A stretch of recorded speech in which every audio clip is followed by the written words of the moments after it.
മഹാനായ Abdullahi Ibn Abbas റളിയല്ലാഹു അൻഹു റഈസുൽ മുഫസ്സിരീൻ അബ്ബാസ് റളിയല്ലാഹു അൻഹുവിൻ്റെ പേരിൽ നിർമ്മിച്ച പള്ളിയും മഹാന്റെ മഖ്ബറയും സിയാറത്തും.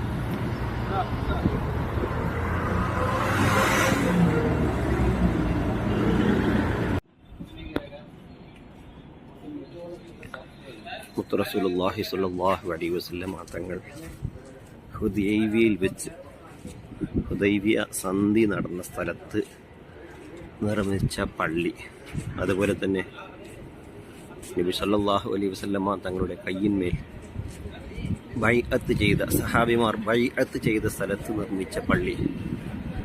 ബൈഅത്ത് ചെയ്ത സഹാബിമാരെ കുറിച്ച് പരിശുദ്ധ ഖുർആനിൽ ലഖദ് റളിയല്ലാഹു അനിൽ മുഅ്മിനീന ഇദ് യുബായിഊനക തഹത അശ്ശജറ എന്നൊക്കെ പരാമർശിച്ചു.